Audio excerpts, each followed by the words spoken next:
자, 이번 시간은 잠깐 간단하게 금속의 성질을 보고 다음 시간에 이제 금속과 관련해서 이제 재련, 야금 뭐 이런 거 관련된 몇 가지 얘기를 하고 그것만 얘기를 하면 이제 그렇게 어렵게 정리는 안 될 거라고 생각을 합니다. 자, 그래서 일단 첫 번째 금속의 화학이 이렇게 나와 있죠. 자, 그래서 금속의 분류가 나와 있는데 여기는 뭐 그렇게 중요한 얘기는 아니니까 그냥 확인만 하고 지나갑니다.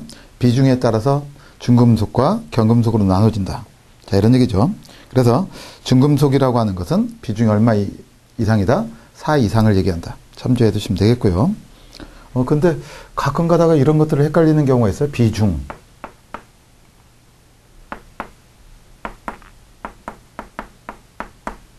자, 공학은 가장 기본적인 얘기죠. 그 다음에 밀도. 자, 비중은 어떻게 되는 겁니까? 이것은 이제 단위가 있어요, 없어요? 없죠. 물이 기준이다 이런 얘기죠. 물과 비교한 중량 비중.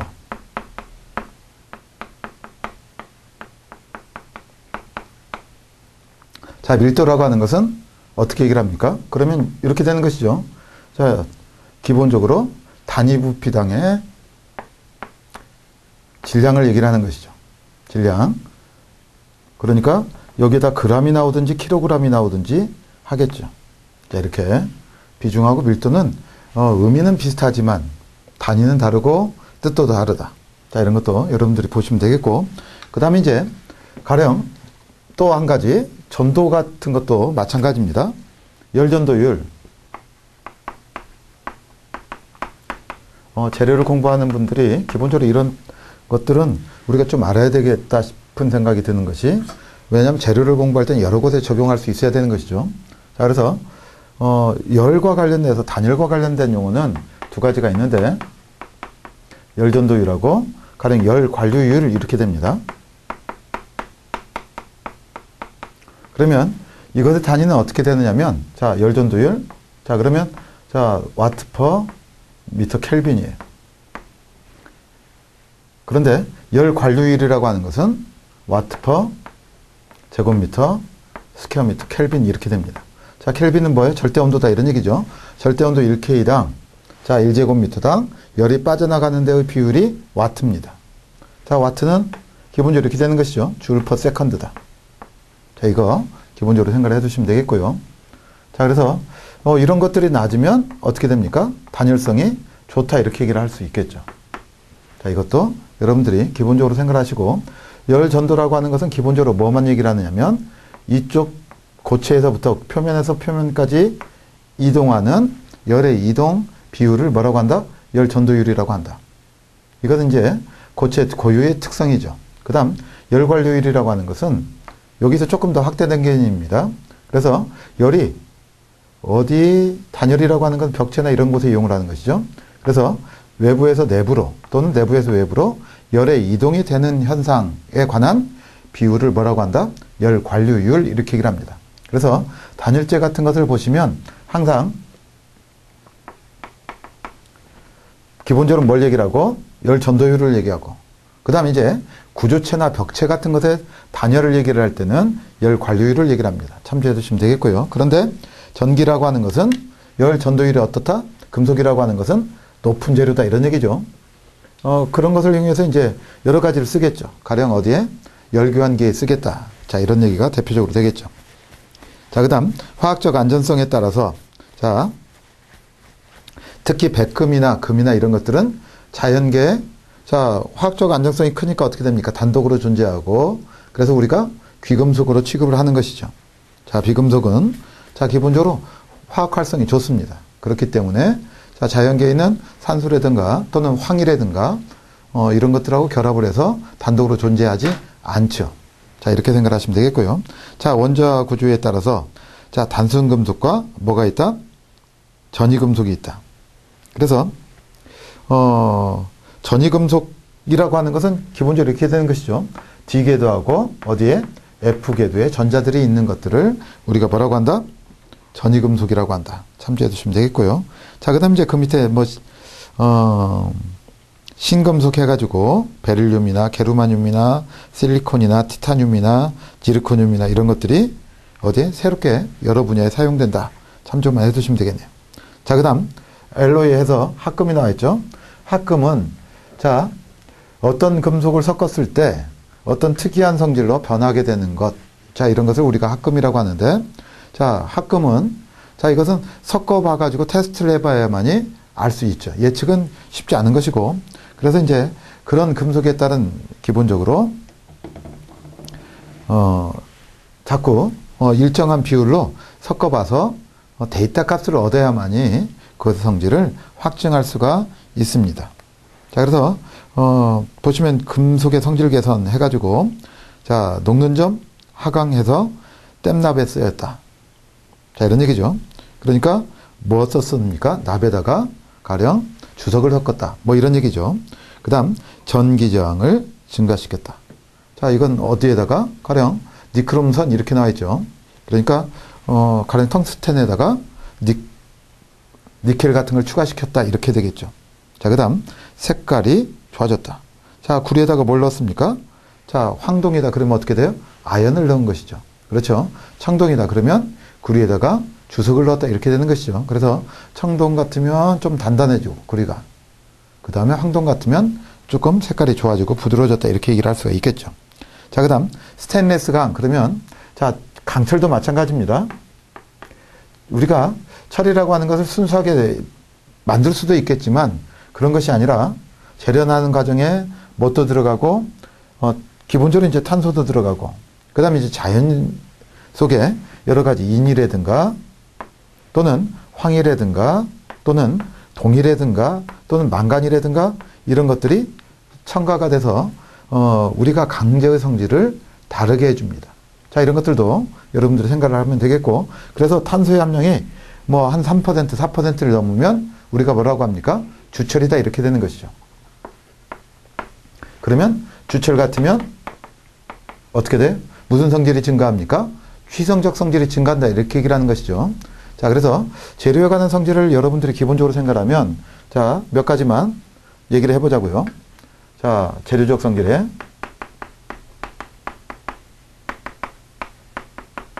자, 뭐가 있고? 취성이 있고, 자, 그 다음에 연성이 있고요. 연성하고 이렇게 하죠. 취성, 인성을 얘기를 하죠. 터프니스라고 하죠. 취성은 뭐라고 합니까? 브리틀리스 이렇게 얘기를 하죠. 그 다음에 인성이 있고 연성과 뭐가 있다? 전성이 있다. 자, 이것이 대표적인 성질이다 이렇게 생각하시면 되겠고, 그 밖에 뭐가 있습니까? 탄성과 소성이 있죠. 일레스틱시티, 그 다음에 전성, 소성, 플라스티시티죠.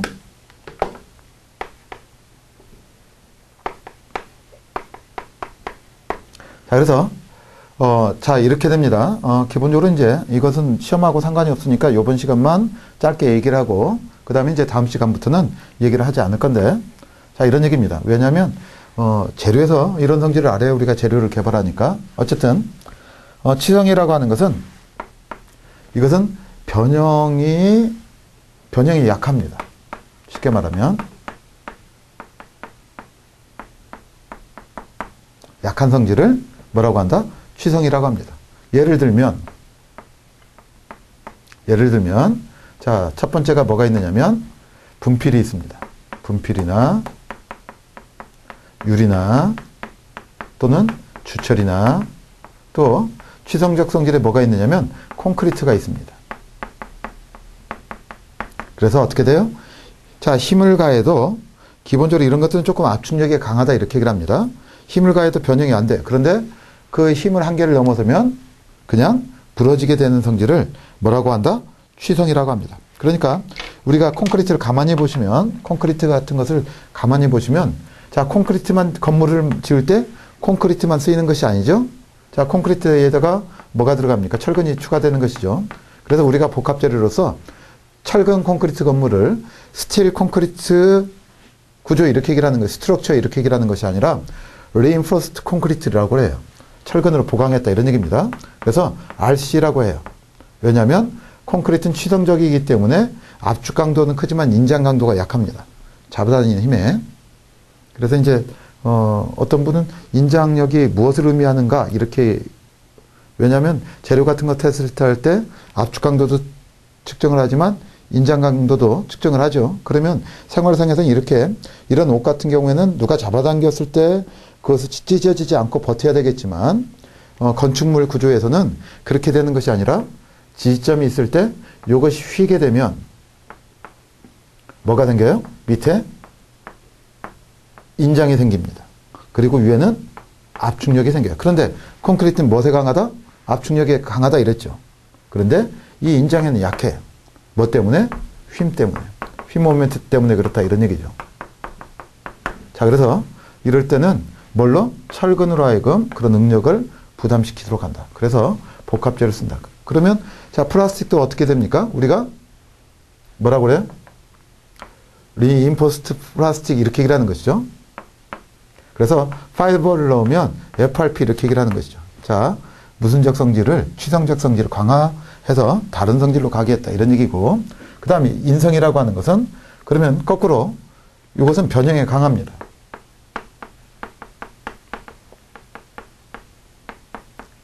강한 성질이다. 그래서 변형에 강한 성질이라고 그래서, 자, 그러면 인성이라고 하는 것의 대표적인 것은 뭐냐면 강철도 인성이고, 그래서 우리가 이 강철을 이용을 해가지고 H형강을 만든다든가 해서 고층 빌딩을 만들죠. 그럼 고층 빌딩의 문제는 뭐겠습니까? 자, 첫 번째는 하중을 견뎌야 돼요. 그런데 건물이 올라가면 올라갈수록 어떻게 돼요? 모멘트가 바람의 영향을 크게 받는다 이렇게 되는 것이죠. 그러니까 변형에 강해야 돼요. 또 한 가지는 타이어의 고무죠. 자, 큰 하중을 받으면서 골로가죠. 그러면서 어느 정도의 쿠션감을 가지고 있어야 됩니다. 자, 그렇기 때문에 여기 굿이어가 뭘 넣었어요? 가황을 했다 이런 얘기죠. 그래서 이제 뭐가 됩니까? 가황 고무가 대표적이다 이렇게 얘기를 할 수 있겠어요. 자, 그 다음 연성이라고 하는 것은 뽑힘성을 얘기를 합니다.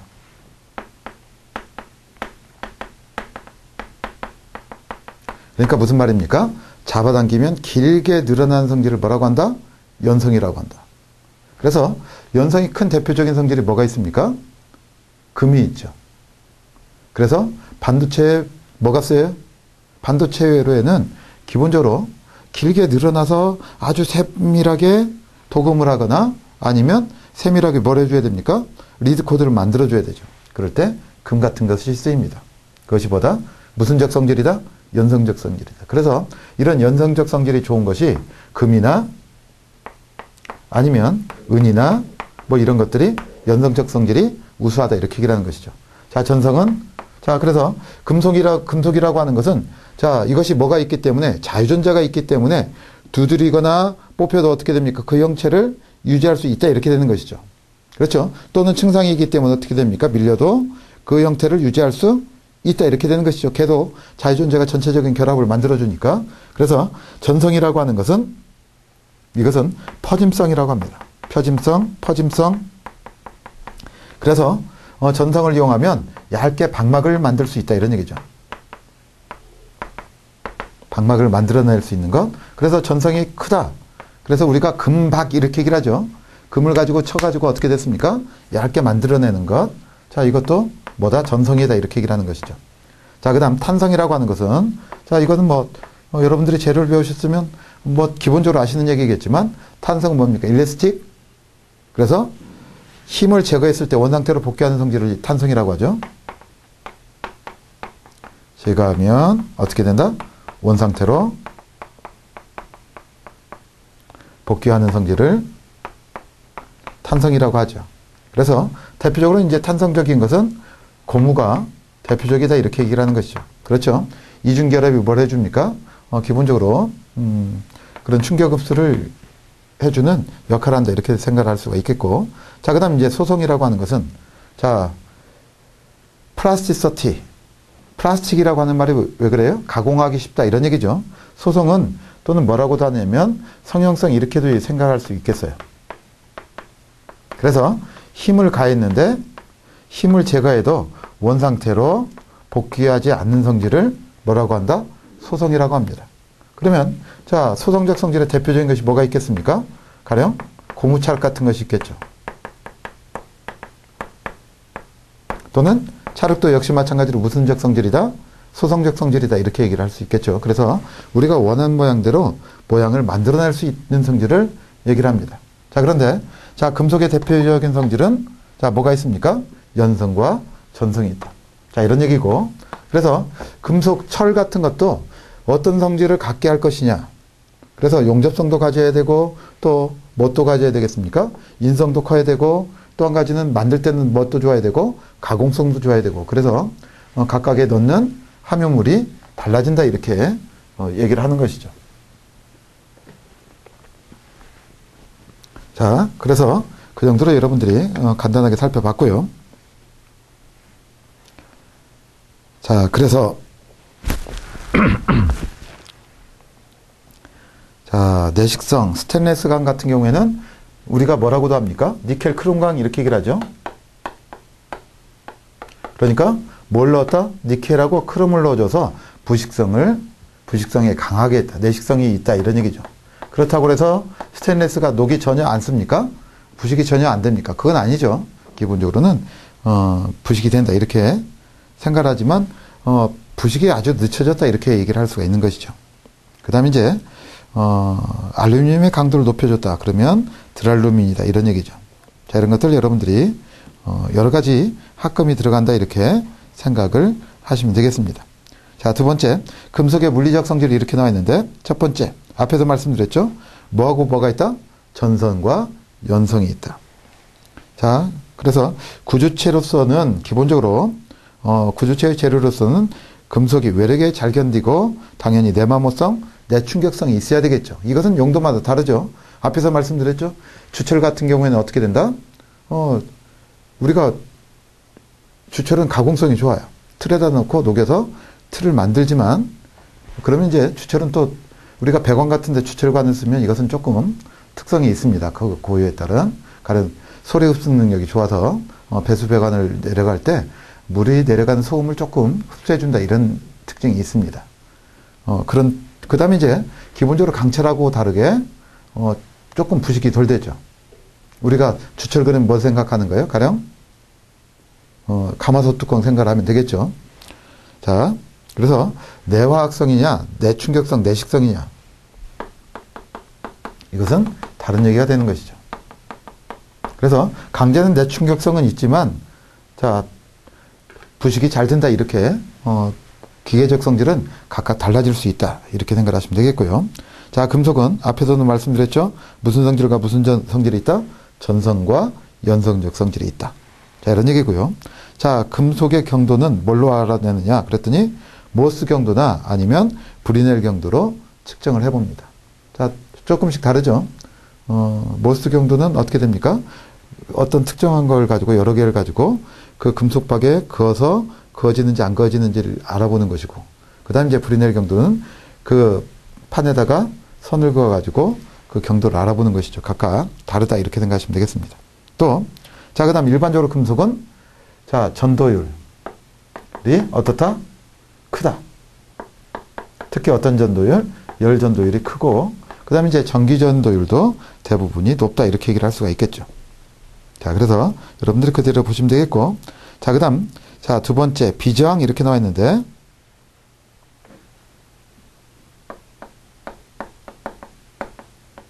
자, 비저항이란 말은 비교한 저항이다, 이런 얘기고요. 그래서 또는 뭐라고 한다? 고유저항값. 가령 이렇게 되는 것이요. 저항이라고 하는 것은 어떤 금속에 자, 이렇게 되죠. 비저항에 비례하고, 그 다음에 관의 길이에 비례하고, 그리고 또 무엇에? 단면적에 반비례한다 할 때, 이럴 때 이 고유값을 뭐라고 한다? 비저항이라고 한다. 이렇게 생각하시면 되겠어요. 이 정도만 보시면 되겠네요. 자, 그 다음 도전율은 전기 전도율이다. 그래서 비저항의 역수다, 이렇게 얘기를 하는 거네요. 자, 그 정도 특성을 여러분들이 보시면 되겠습니다. 자, 그 다음, 자, 그래서 전기 전도율도 좋고, 그 다음에 또 열 전도율도 좋습니다. 다른 금속에 비해서 좋죠. 자, 그래서 열 전도율로 이용할 수 있는 것은 자, 우리 3번에 본 것처럼 어디에 쓰인다? 첫 번째는 이제 열전도율이 좋을 때는 자, 금속을 이용해서 열교환기에 쓰인다 이런 얘기죠. 자, 열교환기는 여러 곳에 쓰입니다. 가령 어디? 지역 난방을 할 때도 쓰이고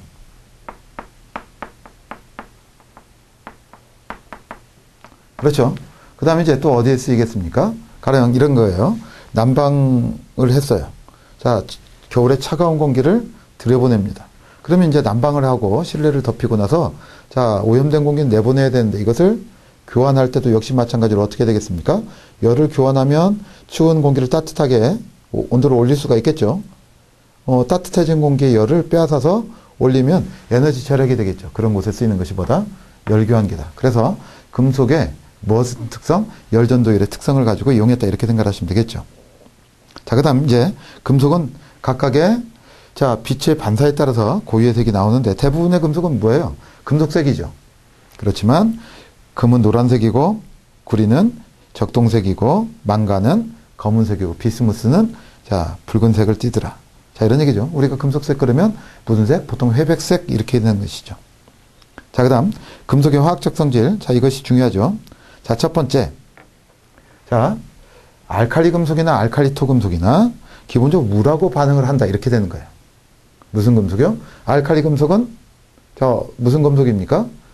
자, 이쪽에 있는 것을 알칼리 금속이라고 하는 것이죠.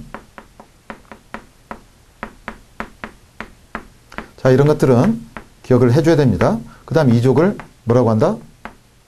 알칼리 토금속이라고 한다. 자, 이런 것들은 기본적으로 물하고 화학 반응을 합니다. 물하고 반응을 해요. 그러니까 나트륨이 뭐하고 물하고 반응을 해서 뭘 만들어냅니까? 가령 그러면 이제 그냥 생각하면 되겠죠. 자, 두 개네요. 그러면 뭘 만들어내고 NaOH를 만들어내고 그리고 나서 자, 뭐가 나옵니까? 수소가 나오겠죠. 자, 이렇게 생각을 할 수가 있습니다. 자, 그래서 그러면 이제 개수를 맞춰야 되는데 어쨌든 이렇게 돼서 뭐라 하게 된다? 이렇게 해서 수소가 나온다. 그런데 급한 열이 나오고 자, 그 열과 함께 수소가 말하면서 어떻게 되겠습니까? 폭파하겠죠. 자, 기본적으로 여러분들이 생각을 하시면 되겠고요. 여기 개수 맞추면 두 개겠죠. 자, 그 다음에 알칼리 토금속은 자, 그래서 이렇게 되는 것이죠. 알칼리 금속은 어떻게 되고 물하고 격렬한 반응을 하고 그 다음 알칼리 토금속은 뭐 한다? 서서히 반응을 한다. 자, 그래서 나중에 말씀드리겠지만 자, 그 다음 또 마그네슘은 물하고 어떻게 돼요? 천천히 자, 마그네슘은 자, 기억을 합니다. 자, 이것은 물하고 차가운 물하고 격렬하게 알칼리 토금속은 서서히 반응을 하는데 마그네슘이라고 하는 것은 자, 요 녀석은 이렇게 됩니다. 끓는 물에 반응을 합니다. 자, 그래서 거기 나와 있죠. 자, 찬물과 반응하지 않고 어떤 물에? 뜨거운 물에 반응을 하더라. 자, 이것도 여러분들이 기억을 해 두시기 바랍니다. 자, 그래서 어쨌든 이런 것들은 전부 다 물하고 같이 존재하면 어떻게 됩니까? 매우 위험하게 된다. 이렇게 되는 것이죠.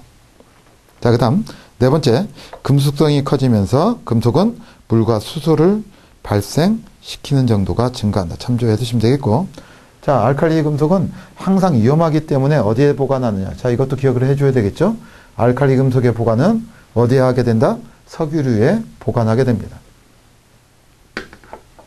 자, 그래서 그래야지 안전하다 이런 얘기입니다. 공기 중에 수증기하고도 반응을 하지 않고요. 그런데 이런 것들은 또 역으로 보면 가령 이렇게 돼요. 우리가 실험실 같은 데서 핵산을 아주 고순도로 만들어야 되겠다. 수증기가 없어야 되겠다. 이렇게 할 때 알칼리 금속 또는 알칼리 토금속을 이용을 해가지고 분별을 합니다. 그러면 가령 어디에다가 플라스틱에다 넣어가지고 여기 이제 히터를 넣어가지고 가열을 하고 그 다음에 위에다가는 이제 이렇게 해가지고 냉각기 달면 되겠죠.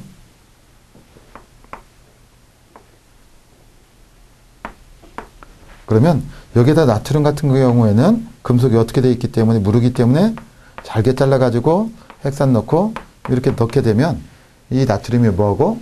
물하고 반응을 해서 물을 캡처하게 됩니다. 자, 이렇게 이런 식으로 사용할 수도 있다. 왜? 물하고 민감하게 반응하기 때문이다. 이런 얘기예요. 자, 그래서 여러분들이 그대로 보시면 되겠고. 자, 그 다음 5번째, 6번째. 자, 철은 무슨 상태에서? 적열한 상태에서 물과 반응한다. 자, 금속은 일반적으로 물하고 반응한다 이렇게 돼 있지만 기본적으로 적열한 상태에서 반응을 합니다. 그래서 뭐가 나왔습니까? 수소가 나왔다 이런 얘기죠. 산화철을 만들고. 자, 그 다음 자, 대부분 금속은 공기 중에서 어떻게 된다? 산화물을 만들어내게 됩니다. 그래서 가령 칼륨이 있다. 그러면 칼륨이 뭐하고? 공기 중에 산소하고 결합해서 자, 이렇게 되는 것이죠. 뭐가 되었다? K2O와 그 다음에 이제 이렇게 되겠네요. 이렇게 만들어지겠네요. 자, 그렇죠. 자, 그대로 여러분들이 보시면 되겠습니다. 자, 그런데 우리가 어떤 거라고? 금이나 백금은 대부분 공기 중에서는 반응하지 않죠. 자, 그 다음 금속과 강알칼리의 반응이 이렇게 나와 있는데 자, 양쪽성 원소가 있다. 자, 양쪽성 원소의 대표적인 것이 뭐가 있습니까? 알루미늄이 있죠. 자, 그래서 알루미늄 주석 아연 같은 경우에는 뭐하고도 반응을 한다? 강알칼리하고도 반응한다. 자, 그래서 아연 같은 경우는 자, 뭐하고? 자, 나트륨 하이드록사이드하고 반응을 했다. 자, 이런 얘기죠. 그래서 이 녀석이 뭘 만들어냈습니까? 수소를 만들어냈습니다. 제된 물을 만들어냈다. 이런 얘기죠. 자, 여기 이제 산소가 붙고 수소가 나오네요. 이렇게. 자, 이제 여기 2개니까 2개를 붙여주면 되겠네요. 자, 이런 식으로. 자, 이런 반응들은 할 수 없어요. 자꾸 봐야 되는 것이고. 그래서 양쪽성 원소는 산하고도 반응을 하지만 뭐하고도? 알칼리하고도 반응을 하더라. 자, 이런 얘기고요. 산하고 반응하는 것은 조금 이따 다시 얘기를 하겠죠. 자, 그 다음에 자, 또 금속은 자, 산이나 산소하고 결합을 하죠. 그 말은 뭐예요? 자신은 산화된다 이런 말이죠. 그러면 자신은 산화되니까 상대편은 어떻게 되겠습니까? 환원이 되겠네요. 자, 그래서 이것을 뭐라고 한다? 환원성이라고 한다. 자, 이것은 이제 다음 시간에 우리가 다음 시간에 얘기를 하게 되겠네요. 자, 그렇게 보시면 되겠고. 자, 그래서 금속과 산과의 반응이 이렇게 나와 있네요. 자, 염산은 비산화성 산이다. 첫 번째. 그래서 공기를 흡입하거나 여기다가 산화제를 추가로 가하게 되면 어떻게 돼요? 서서히 동 같은 경우에는 반응을 하더라. 자, 그래서 거기 나와 있죠. 자, 2배의 시위에다가 어떻게 넣었고 용존산소가 증가하게 되었고 그리고 여기에다가 수소를 넣었다 이런 얘기죠. 염산이 있더라. 존재에서는 자, 이렇게 됐다는 얘기죠. 자, 구리가 녹아났더라 이런 얘기입니다. 자, 일반적으로 구리는 염산 같은 것에 녹지 않지만 그래서 2배의 뭐가 되고 슈트 플러스가 되고 자, 그 다음 여기서 이제 물하고 수소가 있네. 2배의 뭐가 되었어요? 물이 되더라 이런 얘기죠. 이렇게 여러분들이 보시면 되겠네요. 자, 그 다음 자, 2번째 어떤 것?